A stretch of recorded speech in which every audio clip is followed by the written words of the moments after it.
thinking about what do you do in a crisis? What do you do when the market really drops? What do you do when demand drops? And I think there's been a lot of new ideas and thinking about how when you're in a crisis, the worst thing to do is just to withdraw. The most important thing to do is to use the crisis as an opportunity to reposition the company, get things done, move the business forward. So I think that's been probably the the most vivid trend or the most vivid characteristic of the last few years. I'm seeing a new movement in strategy, which is to better link strategy and society. I think that there's a growing recognition, I think, among more and more people that we have some important problems in the world. Particularly the younger people are very concerned about those problems: poverty, health, and in the environment, many other areas. And I think there's some new ideas and new thinking emerging about how to sort of integrate better the economic and the social into an integrated view of how the company operates. And this is something that I've been writing about recently and continue to write about. You have always taken the strategy concept to different levels, to the levels of countries, to the levels of healthcare, to the levels of social responsibility. What are you working on now?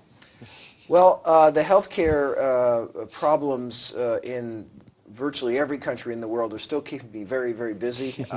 I started my healthcare work focusing on advanced economies. More recently, I've started a body of work with colleagues at the Harvard Medical School on developing healthcare in very poor countries, which uses a lot of the same principles but has some different issues. And so this continues to be probably maybe the largest single body of new work right now. But to the point I made earlier, I think I've been working very, very hard lately on the question of how do companies actually influence the economic development of their community. And I think the traditional aid model hasn't worked too well. We've had these institutions since World War II, the World Bank and the UNDP, and every country has foreign aid, and there's all kinds of schemes to do economic development, but the current model isn't working. And I think that getting the private sector to play and figuring out how the private sector can work collaboratively with other parts of society, I think is again a frontier issue that I've been spending a lot of time on. Professor Porter, your 5 forces model is probably the most recognized model on strategy in the world. And you rewrote, you wrote a new edition of your book, and you had an introduction talking about it. What's your current thinking on the 5 forces? Well, the 5 forces model is of course a way of thinking very broadly and very fundamentally about the nature of competition in any particular business. You can apply it to products or services. You can even apply it to nonprofits who are really competing for customers, for funders. So in some sense, they have a business as well. What the 5 forces tries to do is it tries to abstract away from the details of any given moment in time or any given state of technology or any given trend in the marketplace and really try to ask the question, what are really the underlying economic drivers here? About a year and a half ago, I did a kind of major review of all the work that I'd done on 5 forces and industry analysis, looked at the literature, and went through a long process of kind of asking myself, gee, do I need to update this model? Do I need to add dimensions to it? And there has been some interesting learning. I think the biggest change that's happened that affects that framework is, it used to be that we thought about economies of scale on the supply side, economies of scale in terms of getting into the market, having to have a big factory or a big supply chain. I think over the last 15 or 20 years, what's become much more important is economies of scale on the demand side, the so-called network effect, and the degree to which a company can create a network of customers which then make it very hard for another company to penetrate that market. So that is I think an important dimension, and when I rewrote and republished my original Five Forces concepts, I added that dimension. But otherwise, I'm very, very confident from working in hundreds and hundreds of industries that the basic underlying fundamentals of industry competition are invariant of time. But what confuses people sometimes is that the given moment that we're in creates all kinds of new possibilities. Those possibilities make competition change very differently, but the underlying fundamental structure is basically the same. How not to get distracted on thinking about strategy? Because the offering is so huge on different models and different names and blue ocean and red ocean and whatever. Well, I think, frankly, I think a lot of the work on strategy falls into one of two categories. Number one, it's a sort of a repackaging of what's already been said. So, you know, the blue ocean is a nice metaphor. It says, you know, go where your competitors are not. Gee, it sounds like we've been talking about that for many years. That's not what I would call really a new framework or a new theory. That's just an interesting new metaphor. It gives managers a new way of kind of encouraging them to look for open space in the market. I think it's been helpful. I can see why managers find it helpful. Managers are always looking for a new sort of way to prompt new thinking, you know, to kind of stretch themselves a little bit. And so sometimes there's nothing really fundamentally or strategically or theoretically different, but basically it's useful because it prompts managers in the new direction.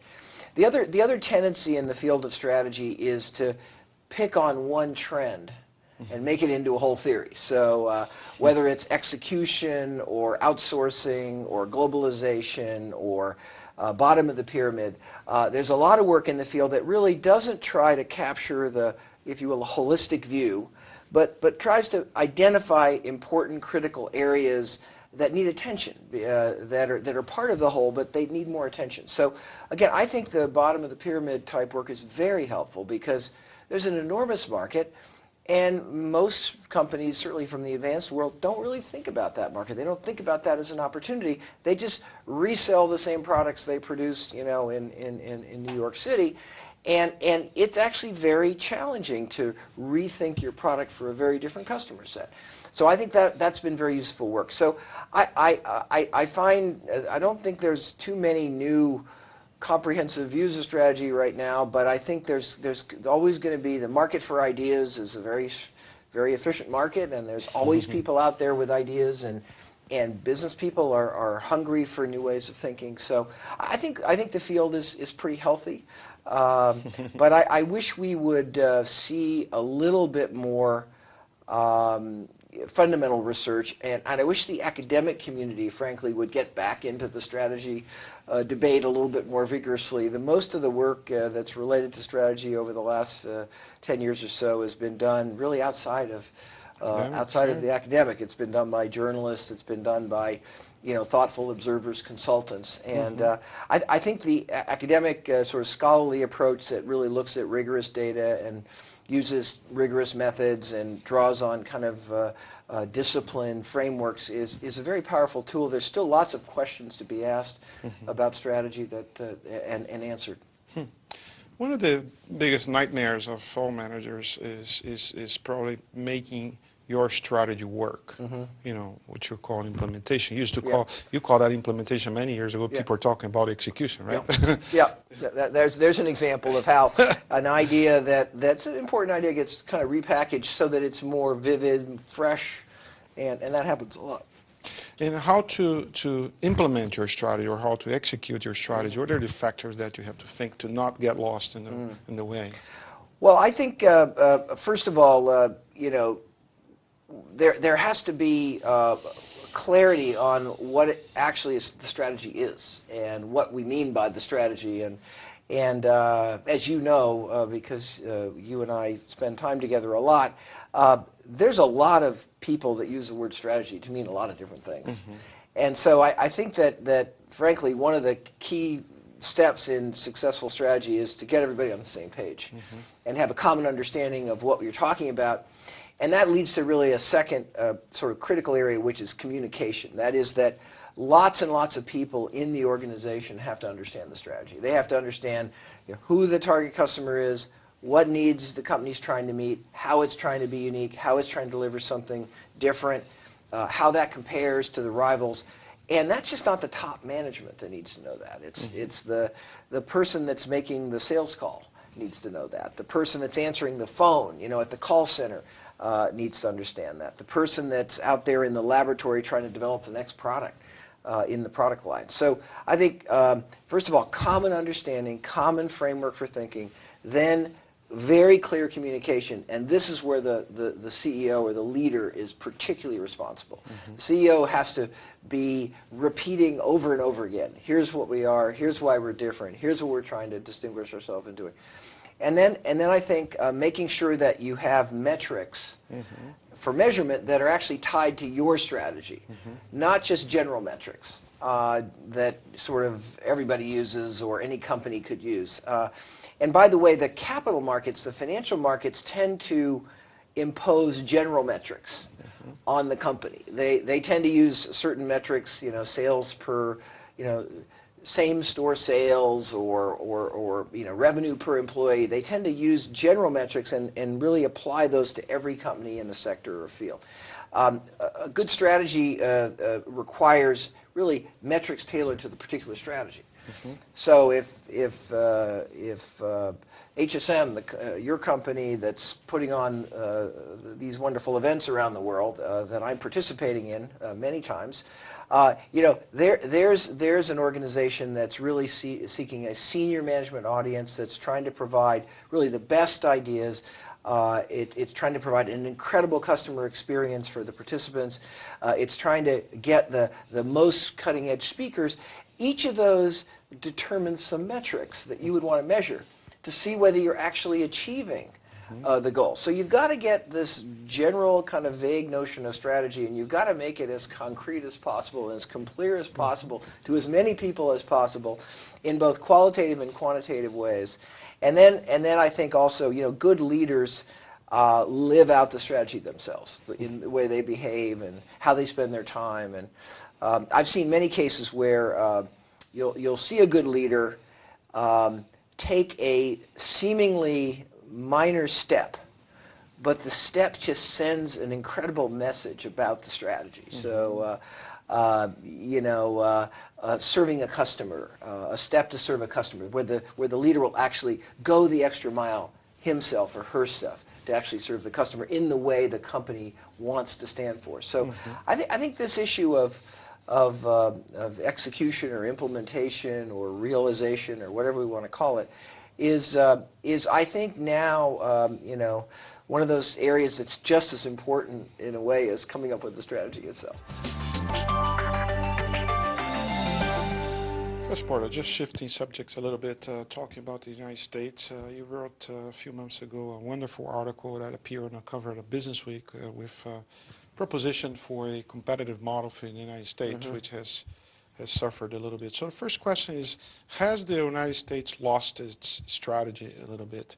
Second, if President Obama would name Professor Porter the Minister of Strategy for the United States, what would you do? Well, I don't know if I should be horrified or excited about that. I would encourage any of our viewers to go and read that article because it's not very long and it really does try to synthesize a perspective about the trajectory of the U.S. As a nation and as a very competitive nation historically. I think that the U.S. has this incredible vitality and incredible dynamism, but it has faced kind of growing constraints that are holding that back. I think, to me, the most visible of those and the most scariest of those is the labor force. We just don't have a high enough quality labor force, and we have all kinds of problems with getting people graduate from high school and so forth. But and there's a creeping cost of doing business in the U.S., which is getting higher and higher and higher. I don't see yet the administration really tackling these issues. I think the administration is still really focused on the economic downturn, pumping up demand. If I could get in a role where I was, kind of chief strategist for the U.S., I think the priorities are pretty straightforward. I laid them out in the article. We have to we have to review our whole approach to regulating business. It's broken. To finalize, Professor Porter, a few years ago we started the concept of BRIC, Brazil, Russia, India, and China. But only India and China really took the lead. Brazil and Russia were not a little outside of the game. Now Brazil is back in the game. Russia seems to be out of this competitiveness. How do you see all that as everybody says that the next wave of growth will be in the emerging countries? Yeah, well, I think that